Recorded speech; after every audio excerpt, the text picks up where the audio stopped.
Bismillahirrahmanirrahim. Assalamualaikum warahmatullahi wabarakatuh.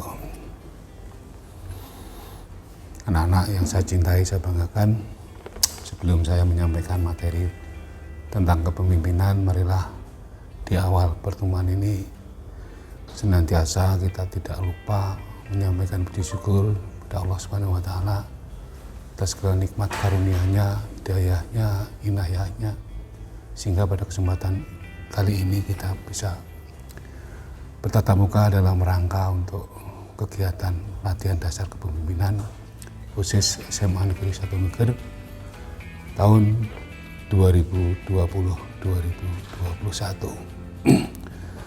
Dengan harapan mudah-mudahan sekali lagi LDK ini bisa membawa perubahan kalian ke arah yang lebih baik dalam rangka mengendalikan kegiatan di sekolah, terutama dari OSIS, dari MPK, kemudian dari ekstrakurikuler dan kegiatan yang lain. Sekali lagi mudah-mudahan kegiatan ini senantiasa bermanfaat dan bisa membawa perubahan yang lebih baik daripada pelaksanaan kegiatan OSIS, MPK dan lain-lain di SMA Negeri 1 Ngeger untuk tahun ajaran 2020-2021. Yang kedua, salawat salam mudah-mudahan terlimpahkan pada junjungan kita Nabi Agung Muhammad SAW yang senantiasa kita harapkan syafaatnya di yaumul qiyamah. Allahumma amin. Anak yang saya banggakan, saya cintai, saya yakin bahwa kalian ini adalah calon-calon pemimpin bangsa, generasi penerus perjuangan bangsa, ditilik dari kompetensi kalian yang telah dipilih sebagai pengurus OSIS, pengurus MPK, pengurus ekstra, pengurus Kopsek dan lain-lain, sehingga demikian di pundak kalian roda kegiatan OSIS, MPK dan lain di SMA Negeri 1 Ngeger sudah waktunya nanti Anda laksanakan. Dengan bekal LDK ini mudah-mudahan sekali lagi memberikan dasar, memberikan arah, memberikan jalan terbaik bagi anak-anak sekalian dalam rangka mengendalikan organisasi yang kalian laksanakan. Saya selaku pembina OSIS akan menyampaikan materi kepemimpinan dengan maksud, dengan harapan mudah-mudahan sekali lagi di dalam kalian menjalankan roda organisasi di sekolah SMA Negeri 1 Ngeger ini senantiasa tetap berpijak pada anggaran dasar, anggaran rumah tangga yang telah disepakati dan dibuat oleh senior kalian. Anak-anak yang saya banggakan, materi kali ini adalah kepemimpinan. Kepemimpinan itu apa? Berkaitan dengan kemampuan seorang, kemampuan seorang untuk mempengaruhi orang lain dalam rangka untuk melaksanakan organisasi agar tercipta tujuan organisasi itu. Jadi ini hubungannya dengan karakter seseorang, bagaimana seorang tadi mampu mempengaruhi orang lain sehingga orang lain tadi mengikuti apa yang telah diarahkan oleh sang pemimpin. Dengan demikian organisasi yang kalian pimpin insya Allah nanti akan berjalan sesuai dengan anggaran dasar, anggaran rumah tangga, sehingga arah dan tujuan organisasi akan bisa tercapai. Jadi insya Allah kalian sudah mengetahui, mengenal beberapa pemimpin, ada pemimpin agama, ada pemimpin bangsa, atau pemimpin negara, bahkan ada pemimpin dunia. Mengapa mereka bisa menjadi pemimpin? Karena punya kemampuan, makanya punya energi dalam rangka untuk mempengaruhi orang lain. Sehingga dengan kepemimpinan itu seseorang bisa bermanfaat, seseorang bisa memiliki kontribusi besar dalam rangka untuk mencapai tujuan masing-masing organisasi. Saya yakin kalian telah terpilih sebagai pengurus OSIS, MPK, ekstra, memiliki kekuatan, memiliki kemampuan, memiliki potensi dalam rangka untuk mempengaruhi temanmu, mempengaruhi orang yang dipimpin, sehingga kegiatan roda organisasi akan berjalan sesuai dengan anggaran dasar dan anggaran rumah tangga daripada masing-masing organisasi. Sehingga dengan demikian seluruh kegiatan di SMA Negeri 1 Ngeger yang terkait dengan kesiswaan ini akan bisa kita laksanakan dengan sebaik-baiknya. Sehingga pada akhirnya SMA Negeri 1 Ngeger ini bisa menerapkan, bisa melaksanakan, bisa mewujudkan visi dan misi sekolah. Kalian sebagai keluarga besar SMA Negeri 1 Ngeger tentunya harus tahu apa visi sekolah kita, apa misi sekolah kita. Wajib terutama yang visi ya paling tidak. Jadi kita unggul di bidang akademik dan non-akademik yang berpijak pada keseimbangan IMTAK, IPTEK, dan berwawasan lingkungan. Jadi setiap siswa SMA Negeri 1 Ngeger ini hukumnya wajib untuk mengetahui visinya, hafal visinya, memahami visinya, apalagi menghayati dan melaksanakan visi itu. SMA Ngeger senantiasa bisa berkembang seperti ini karena apa? Seluruh warga sekolah telah paham melaksanakan apa yang menjadi visi SMA Negeri 1 Ngeger. Kita unggul di bidang akademik, kemudian ditambah unggul di bidang non-akademik. Sekaligus ada keseimbangan IPTEK dan IMTAK. Sehingga demikian tujuan SMA Negeri 1 Ngeger bisa dibilang paripurna, kafah ya. Jadi ada potensi akademik, ada non-akademik, ada karakter ya. Ada kemampuan intelijensi, ya. Ada spiritual, ada keterampilan yang senantiasa kita kembangkan di SMA Negeri 1 Ngeger. Nah, kalianlah sebagai bagian daripada sivitas ya, sekolah yang diserai tugas dalam rangka untuk memimpin organisasi-organisasi yang kalian emban. Jadi sekali lagi, seorang pemimpin harus memiliki aura karismatik. Ya. Orang karismatik senantiasa berwibawa, orang karismatik senantiasa memiliki pengaruh, orang karismatik senantiasa disegani, sekaligus apa yang diucapkan dan apa yang dilakukan itu menjadi suri tauladan.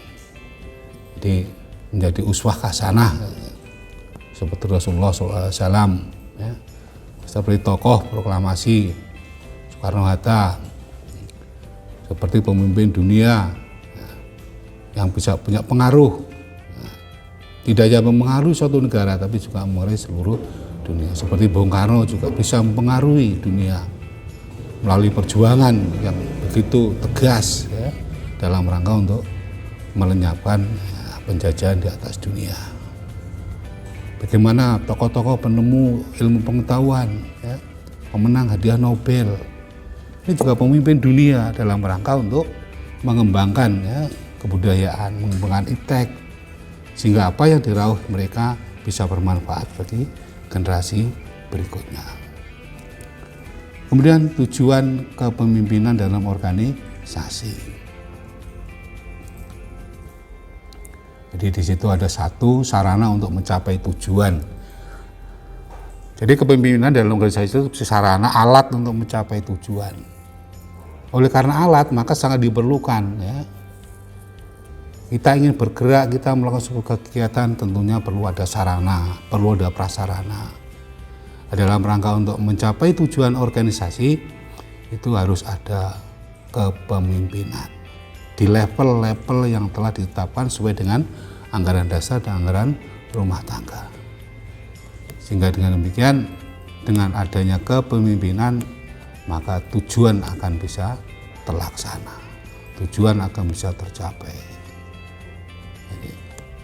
Jadi sarana alat untuk mencapai tujuan adalah bagian daripada tujuan kepemimpinan dalam organisasi. Jadi betapa ya, indahnya manakala dalam organisasi semua pengurus memiliki jiwa kepemimpinan. Dengan jiwa kepemimpinan maka ada unsur dalam bahasa Jawanya ing ngarsa sung tulodo, ing madya mangun karsa tuturi handayani. Di depan kita memberikan contoh ya. Alat memberikan contoh yang baik dari ucapan, tindakan, dari perilaku, karakter, senantiasa menjadi uswah hasanah. Jadi, kemudian ing madya mangun karsa, di tengah kita bisa membangkitkan semangat ya. Jadi kalau di tengah kita bisa membangkitkan semangat, berarti kehadiran kita di tengah-tengah tadi senantiasa menjadi motivasi, penggerak dalam rangka mencapai tujuan organisasi. Kemudian di belakang kita senantiasa bisa menjadi mendorong yang depan agar senantiasa yang depan bisa bergerak, bisa berjalan, bisa melakukan kegiatan untuk mencapai tujuan organisasi. Tapi juga jangan dipleset nih ya. Kadang-kadang apa yang disampaikan oleh Ki Hajar Dewantara ing Madya Mangunkarsa Tutpuri Handayani dipleset nih ing ngarsa sung tulodo, bukan ing ngarsa sung tulodo, tapi ing ngarsa golek bondo, depan mencari uang, kekayaan. Maka sekarang banyak pemimpin sebelum masa jabatannya berakhir berujung pada tahanan KPK. Jadi yang biasa apa yang diharapkan seorang pemimpin betul-betul tidak sesuai dengan apa yang diharapkan oleh yang dipimpin. Jadi ing ngarsa sung tulodo memberikan contoh. Ing Madya Mangunkarsa ini. Mangunkarsa itu memberikan apa? Motivasi, memberikan arahan, memberikan stimulan dalam rangka untuk menjalankan organisasi. Terus sampai dipleset nih mana? Mau ing ngarsa numpuk bondo, ing madya mengumbar angkara. Angkara apa? Keserakahan. Ya. Ada keserakahan duniawi terutama ya, yang bisa menggelincirkan seorang pada perilaku dan perbuatan yang tercela. Baik tercela menurut agama maupun tercela menurut hukum. Kalau tercela menurut agama sanksinya menanti besok kalau sudah kiamat, besok kalau sudah kembali kepada Allah Subhanahu wa taala. Tapi kalau melanggar hukum negara ini bisa berujung pada penjara. Baiklah anak-anak, kita lanjutkan. Tadi tujuan kepemimpinan dalam organisasi, satu tadi sarana untuk mencapai tujuan. Dengan sarana itulah maka tujuan organisasi yang kalian pimpin akan bisa memenuhi target, mencapai tujuan. Sehingga kegiatan organisasi akan betul-betul bermanfaat bagi kalian. Kita lanjut, yang kedua yaitu memotivasi orang lain. Jadi seorang pemimpin itu bisa membantu untuk menjadi motivator, ya, bisa membangkitkan semangat, bisa senantiasa untuk mendorong siapa yang dipimpin dalam rangka untuk mencapai tujuan organisasi. Jadi kita harus punya kemampuan dalam rangka mempengaruhi orang lain. Seorang pemimpin harus memiliki kemampuan untuk mendorong orang lain agar orang lain tadi bisa bekerja secara bersama, bisa bekerja sesuai dengan tugas pokok fungsinya, sehingga dalam organisasi tadi akan bisa berjalan dengan sebaik-baiknya. Jadi tanpa sinergitas seorang pemimpin dengan anak buah, dengan teman, maka tidak mungkin organisasi tadi akan bisa mencapai tujuan. Maka yang penting dalam menjalankan organisasi senantiasa kita saling memotivasi satu dengan lain, saling memberikan dorongan, saling memberikan arahan, saling koreksi, saling memberi satu dengan yang lain. Sehingga dengan demikian maka organisasi itu akan bisa terlaksana dengan sebaik-baiknya. Sehingga pada akhirnya tujuan organisasi akan bisa tercapai. Kemudian berikut fungsi kepemimpinan. Ya. Satu, fungsi instruktif. Nah, apa itu instruktif? Itu adalah perintah. Jadi senantiasa seorang pemimpin mampu memberikan instruksi, perintah ya, untuk dikerjakan. Agar apa? Tugas-tugas organisasi bisa terlaksana dengan baik. Tentunya dengan perintah tadi senantiasa kita jalankan dengan tetap memperhatikan ya, etika, tetap memberikan ya, nuansa kekeluargaan. Jangan sampai perintah tadi seakan-akan menjadi sebuah instruksi yang kaku dalam pengertian seperti seorang diktator, ya, seperti seorang raja. dalam melaksanakan fungsi kepemimpinan biasanya seorang diktator, seorang raja yang memiliki kekuasaan yang tak terbatas, mereka melakukan instruksi dengan jalan kekerasan. Maka senantiasa harus menjadi pembelajaran bagi kita bahwa setiap pemimpin yang memiliki arogansi, pemimpin yang memiliki jiwa penugasan yang keras, ini senantiasa akan tidak bisa berhasil membawa sebuah organisasi untuk mencapai tujuan. Tapi pemimpin harus bisa memberikan perintah.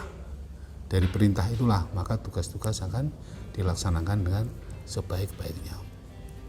Dan yang kedua terkait dengan fungsi konsultatif. Jadi pemimpin harus bisa menjalin komunikasi, sinergitas antara satu dengan yang lain. Dengan sifat konsultatif berarti maka dikembangkan ya kehidupan demokrasi dalam sebuah organisasi. Kalau memang ada masalah apapun dalam organisasi, mari kita selesaikan dengan bersama. Mari diselesaikan dengan dialog. Sehingga masalah-masalah itu bisa teratasi dengan sebaik-baiknya. Jangan dipendam, jangan memutuskan sendiri. Jangan melakukan hal-hal yang bisa merusak organisasi. Walaupun kamu seorang pemimpin, tapi diwajibkan senantiasa harus memiliki fungsi konsultatif. Jadi, mari kita kembangkan kehidupan demokrasi dalam sebuah organisasi sehingga jalannya organisasi akan senantiasa bisa terlaksana dengan sebaik-baiknya. Masalah apapun yang timbul dalam organisasi, insya Allah akan bisa terselesaikan dengan sebaik-baiknya. Sehingga antar anggota ini senantiasa bisa menerima dengan ikhlas, bisa menerima dengan legowo. Artinya terciptalah komunikasi yang sangat harmonis dalam kehidupan berorganisasi. Dan yang ketiga terkait dengan fungsi partisipasi. Jadi pemimpin bisa melibatkan anggotanya dalam proses pengambilan keputusan maupun dalam pelaksanaan. Seperti tadi, dari konsultatif, dari mengembangkan kehidupan demokrasi, maka seorang pemimpin dalam mengambil keputusan harus melibatkan anggotanya. Sehingga dengan demikian, apapun yang dilakukan oleh organisasi senantiasa adalah mendapat dukungan dari seluruh anggotanya. Sehingga terciptalah harmonisasi dalam kehidupan organisasi itu sendiri. Jadi kita senantiasa bersikap partisipatif, ya, keikutsertaan, keterlibatan. Jangan sampai kita menjadi orang yang senantiasa egois, jangan sampai menjadi orang yang individualis, senantiasa jangan menjadi orang yang tak peduli. Maka dikembangkanlah dalam kepemimpinan tadi adalah fungsi partisipasi, keikutsertaan, keterlibatan dalam hal pengambilan keputusan sampai pelaksanaan keputusan. Dan yang keempat, fungsi delegasi. Jadi pemimpin dapat melimpahkan wewenangnya kepada orang lain dalam membuat penetapan. Jadi pemimpin tidak bersifat otoriter, pemimpin tidak bersifat diktator, pemimpin tidak menjadi pusat kekuasaan. Maka pemimpin yang baik harus mampu memberikan pendelegasian, membagi tugas dengan teman-temannya. Sehingga pelaksanaan organisasi bisa menjadi ringan.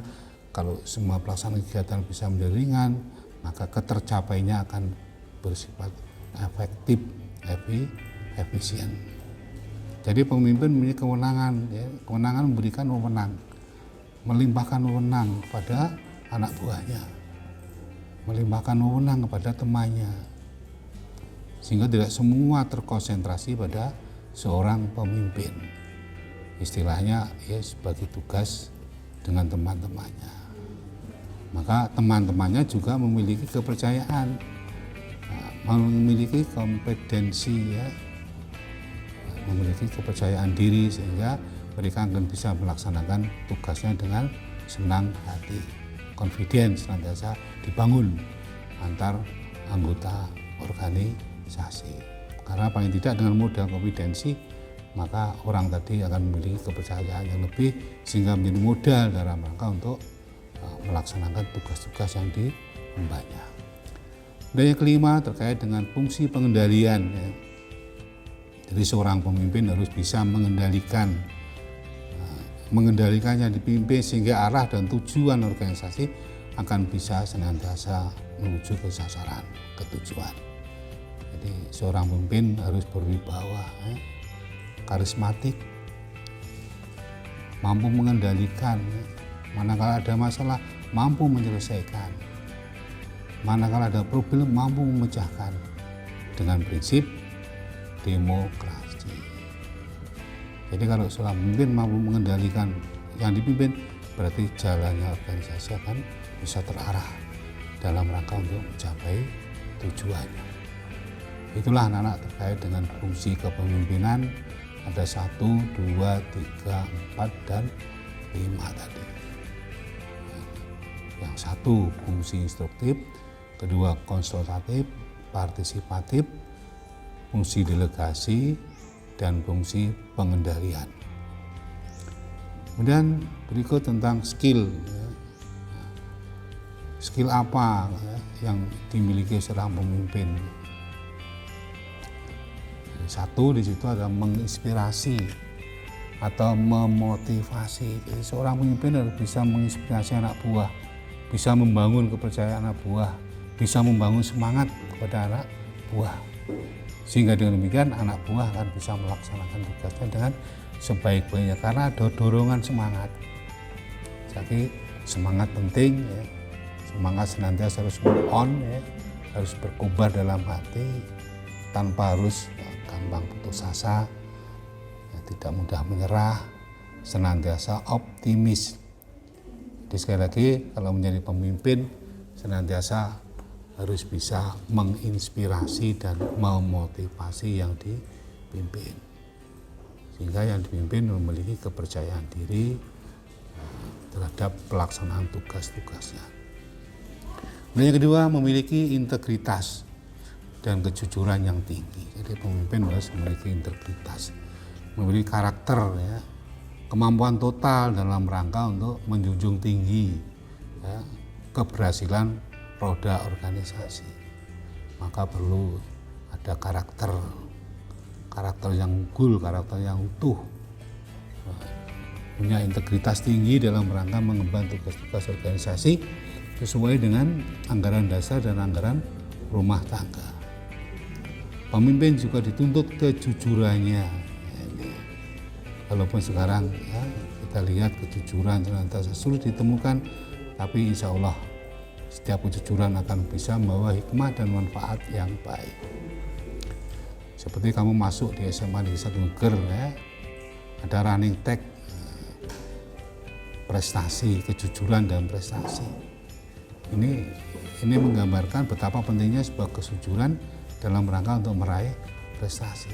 Alangkah indahnya manakala prestasi tadi diraih dengan kejujuran, honesty. Dan alangkah nistanya manakala prestasi diraih dengan ketidakjujuran. Banyak hal yang tidak jujur pada para siswa saat mengerjakan tugas, saat ulangan harian. Ada banyak yang harus kita koreksi, ada banyak yang harus kita mukasabah atau mawas diri. Maka perlu seorang pemimpin integritas dan kejujuran dijunjung tinggi. Karena kamu bagian daripada keluarga besar SMA Negeri 1 Ngeger yang menjunjung tinggi kejujuran. Jadi seorang pemimpin harus memiliki skill, yaitu memiliki integritas dan kejujuran yang tinggi. Jadi dengan integritas senantiasa konsekuen. Integritas senantiasa memberikan satu sikap yang dalam bahasa agamanya itu senantiasa amanah, senantiasa menjunjung tinggi nilai-nilai kebenaran. Seperti kamu lihat begitu masuk di SMA Negeri 1 Ngeger, ada running tag, ada tulisan berjalan, kejujuran dan prestasi, jujur dan prestasi. Ini menggambarkan bahwa setiap prestasi yang diperoleh oleh anak-anak SMA Negeri 1 Ngeger tentunya harus dilalui dengan sifat kejujuran. Jadi dengan jujur dan prestasi, maka insya Allah prestasi yang kamu peroleh ini bisa membawa berkah manfaat baik kehidupan kalian, baik sekarang maupun yang akan datang. Janganlah prestasi kita kotori, ya, dengan ketidakjujuran. Alangkah indahnya manakala prestasi kita raih dengan semangat kejujuran yang tinggi, termasuk dalam menjalankan organisasi, baik di OSIS, MPK, Ekstra.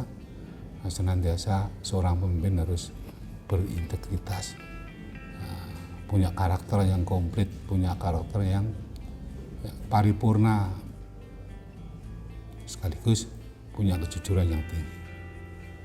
Kemudian berikut yang ketiga, mempelajari dan menyelesaikan masalah.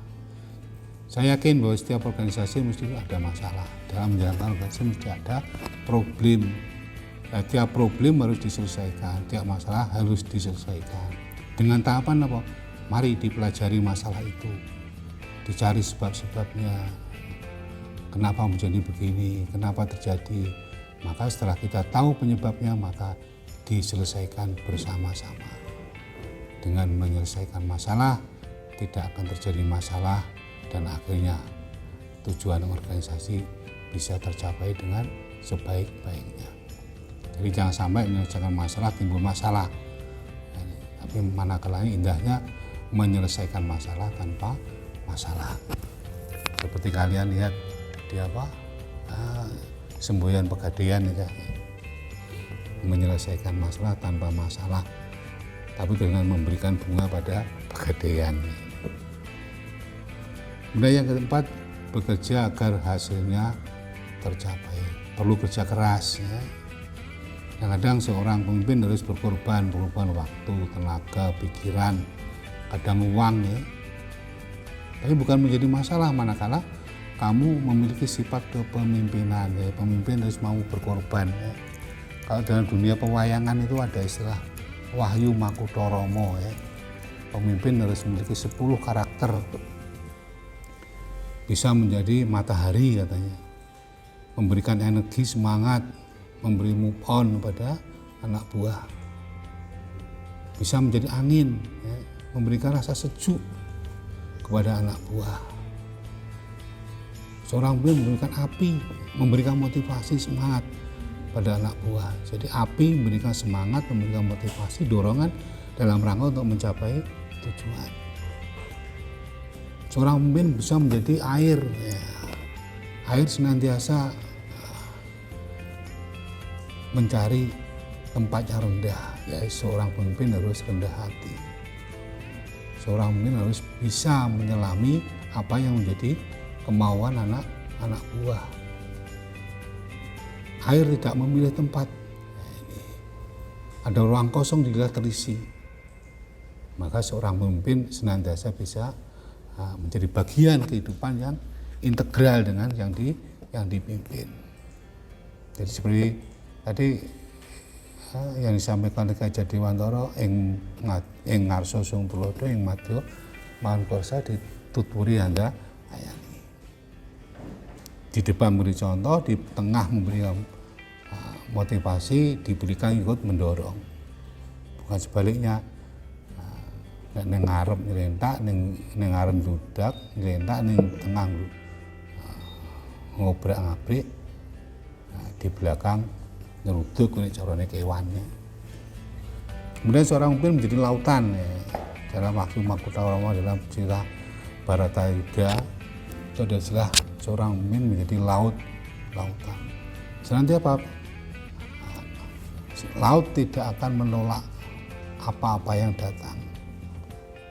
Laut tidak memberikan reaksi berlebihan terhadap apa-apa yang masuk dalam lautan. Oleh sebab itu seorang pemimpin harus bisa memiliki jiwa pemaaf. Jadi jiwa pemaaf yang tinggi terhadap teman-teman, terhadap anak buah.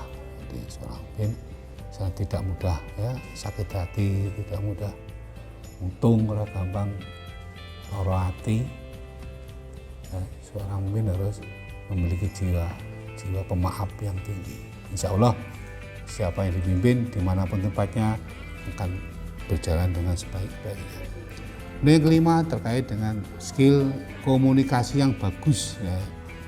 Jadi antar pemimpin, antar anggota itu punya komunikasi yang bagus, komunikasi yang berimbang, saling menerima, saling memberi. cara Jawane padha ngelingke, semuanya berintrospeksi, mukasabah. Jadi kalau komunikasi baik antara satu dengan lain, insya Allah kegiatan apapun yang kita laksanakan ini akan bisa terlaksana dengan sebaik-baiknya. Jadi anak-anak dalam berorganisasi jangan lupa menjalin komunikasi yang bagus, komunikasi yang soft, yang lembut antara teman-teman yang menjalankan organisasi. Kemudian yang keenam, memiliki hubungan erat ya, bersama dengan komunitas. Jadi kita bagian dari keluarga ya. Jadi kalau kamu jadi pengurus sebuah organisasi itu insya Allah kamu ada bagian dari keluarga besar ya. Sehingga dengan mereka ada ikatan silaturahim yang tinggi antara satu dengan yang lain. Jadi alhamdulillah anak-anak sekalian dari SMA sudah belajar jadi pemimpin. Insya Allah apa yang kamu miliki sekarang ini akan bisa kamu amalkan di kemudian hari. Nah, insya Allah dari pengalaman saya sebagai guru, mulai dari SD, SMP, SMA, perguruan tinggi, bahkan sekarang di tengah-tengah masyarakat, apa yang kita peroleh, pengalaman yang kita peroleh dari kegiatan kita sekolah, insya Allah kita laksanakan sampai saat ini. Jadi dalam menjalankan organisasi, maka kita perlu mengembangkan sikap silaturahim antara satu dengan yang lain. Kemudian yang ketujuh, bersikap profesional, memiliki keahlian yang khusus. Jadi kita jadi seorang pemimpin harus memiliki profesional, memiliki kemampuan, memiliki ilmu. Ilmu apa? Oh, ilmu dalam organisasi. Ilmu apa? Ilmu dalam menjalankan kegiatan. Jadi kalau kita punya kemampuan profesional, misalnya seorang pemimpin di organisasi OSIS, di situ ada sekbid, ya. Maka pengurus sekbid harus bisa memiliki kemampuan, memiliki ilmu tentang apa yang dikelolanya. Jadi insya Allah kalau sekbid itu sesuai dengan tugas dan fungsinya bisa berjalan dengan sebaik-baiknya, kamu berarti bisa dikatakan sebagai pemimpin yang profesional. Jadi dituntut keahliannya, dituntut ilmunya, ilmu sekaligus pelaksanaannya. Dan yang ke-8, memberikan strategi. Jadi pemimpin harus bisa memberikan strategi bagaimana kita mencapai tujuan, langkah apa yang harus kita lakukan. Kita punya visi bagian dari strategi sebuah organisasi. OSIS punya ADART, MPK punya ADART. Yang dulu insya Allah pada saat saya jadi Wakasek tahun 2010-an ya, 9-10 itu ada itu ADART dari MPK. Jadi itu bagian daripada strategi untuk menjalankan organisasi. Jadi dengan strategi yang kita sepakati bersama, maka organisasi akan berjalan dengan baik. Kalau organisasi tidak baik, berarti strateginya juga kurang pas. Maka perlu adanya strategi yang senantiasa tiap tahun dicermati. Dan yang ke-9, bersifat membangun ya. Bersifat membangun. Jadi kalau kita jadi seorang pemimpin, jangan skill yang 9 yaitu bersifat membangun. Jadi seorang pemimpin harus senantiasa bisa membangun. Membangun apa? Bisa membangun semangat, membangun kebersamaan, membangun spiritual. Sehingga dengan demikian maka kegiatan organisasi akan senantiasa bisa berjalan dengan baik. Karena setiap membangun mesti arahnya kebaikan. Setiap membangun mesti arahnya ke positif. Jadi ada kemampuan membangun, maka senantiasa organisasi harus berjalan dengan dinamika yang tinggi. Jadi kegiatan-kegiatan senantiasa variatif, kegiatan dari tahun ke tahun, bukan copy paste ya. Kalau bisa kegiatan tahun ke tahun ada unsur pembaruan, unsur inovasi. Sehingga disitulah organisasi berjalan dengan dinamika yang tinggi. Jadi berubah ke arah yang lebih baik, berubah ke arah yang lebih maju, ya. Senantiasa dituntut kemampuan teknis dan profesionalisme yang tinggi. Jadi insya Allah dengan semangat membangun, dengan komitmen membangun organisasi, apa yang kita lakukan dalam organisasi itu akan senantiasa bisa mengarah ke satu tujuan organisasi. Kemudian yang terakhir melakukan inovasi. Jadi dengan membangun seperti kata tadi, mesti ada unsur inovasi, ada unsur pembaruan. Ya, ini senantiasa ada dinamika yang tinggi. Apalagi sekarang dunia sudah sebuah keniscayaan bahwa kehidupan di dunia senantiasa dibarengi dengan semangat IT yang tinggi. Sehingga dengan demikian kita perlu berinovasi dalam segala hal, senantiasa punya semangat pembaruan yang tinggi, sehingga apa yang kita lakukan ada unsur-unsur yang baru, yang lebih berdaya guna, berhasil guna, yang lebih efisien, yang lebih efektif, tapi tidak melupakan unsur budaya bangsa. Kita belum menggunakan IT, tapi jangan sampai kita melupakan silaturahim. HP tidak bisa digantikan dengan tatap muka. IT tidak bisa digantikan dengan. Jadi dengan demikian inovasi senantiasa kita lakukan dalam rangka untuk mengoptimalkan, mengefisiensikan kegiatan organisasi. Nah, berikut kaitan dengan gaya kepemimpinan, ada kepemimpinan birokrasi. Birokrasi itu hubungannya dengan pemerintahan. Ini kepemimpinan gaya kepemerintahan. Biasanya kalau kepemimpinan birokrasi tadi mesti ada unsur sistematis, ada hierarkis, ada jenjang hierarkis, ada jenjang horizontal, ada top down, ya, dari atas ke bawah. Apa yang diberikan oleh yang atas harus dilakukan yang bawah. Seperti dalam pemerintahan, perusahaan-perusahaan besar yang memiliki organisasi yang kuat sejak lama.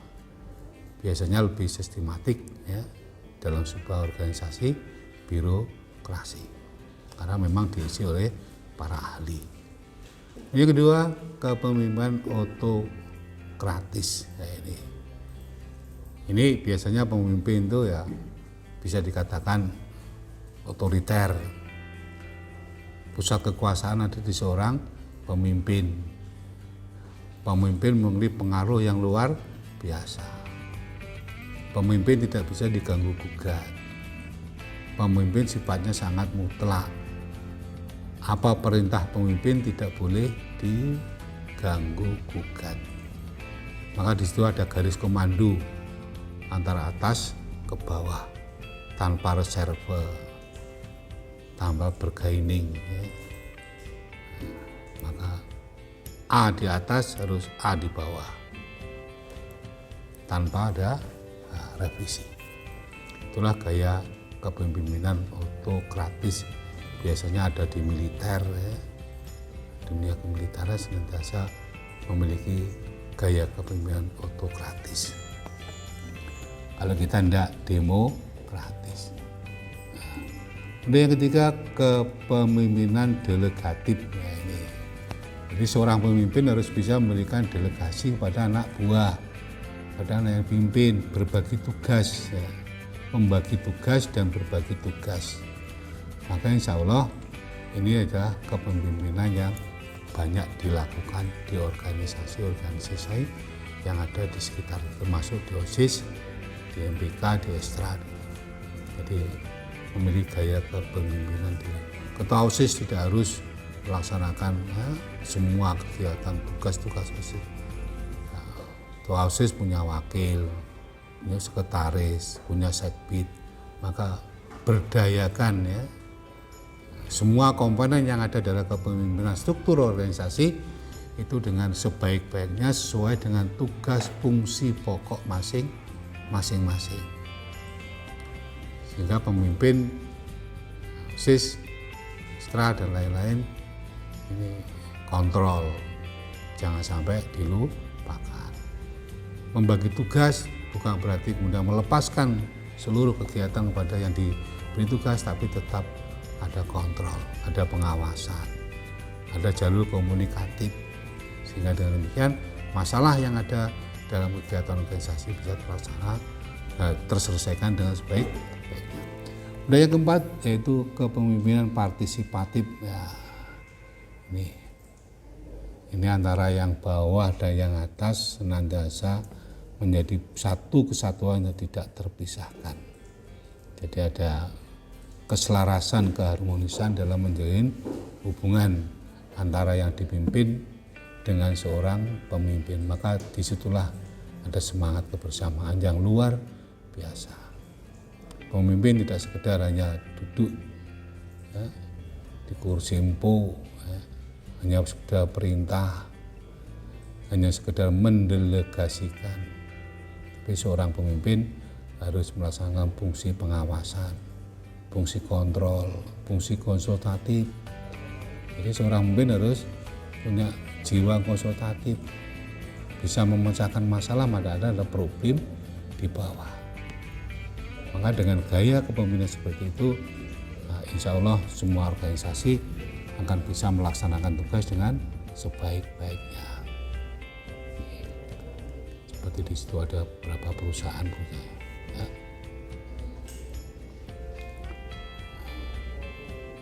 Anak-anak yang saya banggakan, mungkin itulah ya, terkait dengan kepemimpinan yang kita bahas pada hari ini. Nah, semoga sekali lagi apa yang saya sampaikan akan bisa bermanfaat. Ya, pada akhirnya seperti yang saya sampaikan tadi ya, prinsip kepemimpinan menurut orang Indonesia ya, yang satu yaitu Ingarso Sung Tulodo. Jadi di depan kita bisa memberikan contoh yang terbaik bagi yang dipimpin, punya jiwa uswah hasanah, keteladanan senantiasa pendidikan yang paling efektif dalam rangka memimpin sebuah organisasi. Tanpa keteladanan maka tidak mungkin organisasi akan bisa berjalan dengan baik-baik.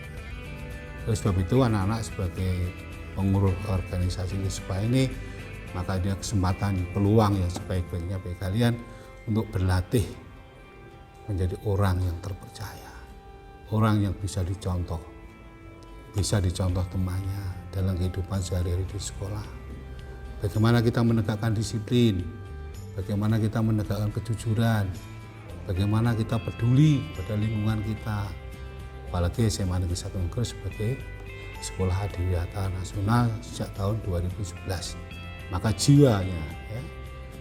jiwanya senantiasa terpelihara dari tahun ke tahun, walaupun sudah kita peroleh 11 tahun yang lalu, 10 tahun yang lalu, maka jiwanya tetap ada.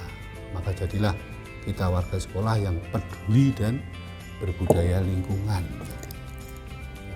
Jadi sekali lagi pemimpin bisa memberi contoh yang terbaik bagi yang dipimpin, jangan sampai memberi contoh yang tidak baik. Yang kedua tadi ing madya mangun karso, di tengah-tengah senantiasa bisa menggerakkan ya, bisa memotivasi, bisa menggelurakan semangat kepada yang kita pimpin. Jadi pemimpin yang tengah jangan sampai ngerusak, yang tengah jangan sampai membuat masalah.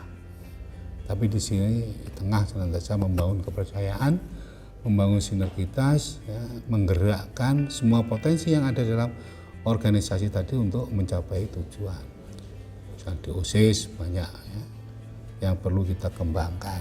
Di MPK sebagai lembaga legislatif sekolah ya, maka kalian bisa belajar berdemokrasi, tentunya demokrasi yang konsisten, demokrasi yang istiqomah, tidak sekedar mengawasi, tidak sekedar kita memberikan penilaian, tapi bagaimana kita melengkapi dari penilaian dan bagaimana memecahkan masalah.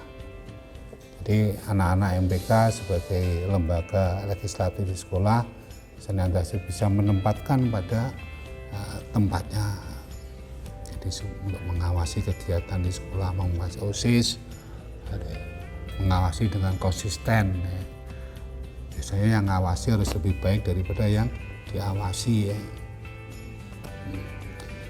Kemudian yang terakhir yaitu tuturi handayani. Di belakang kita ikut mendorong, ya. Di belakang kita ikut menyemangati juga terhadap siapa yang kita pimpin. Anak-anak, itulah yang bisa saya sampaikan pada kesempatan ini. Sekali lagi, dengan modal LDK akan berikan modal kalian dalam rangka untuk memimpin sebuah organisasi besar di sekolah ini. Banggalah kalian sebagai pengurus organisasi di sekolah. Kan disinilah kalian akan bisa memperoleh pengalaman, memperoleh ilmu, memperoleh manfaat untuk kamu lakukan nanti di kelak kemudian hari, dilaksanakan di kelak kemudian hari. Insya Allah kamu menjadi yang laki-laki, jadi pemimpin rumah tangga. Demikianlah anak-anak terkait dengan materi kepemimpinan kita.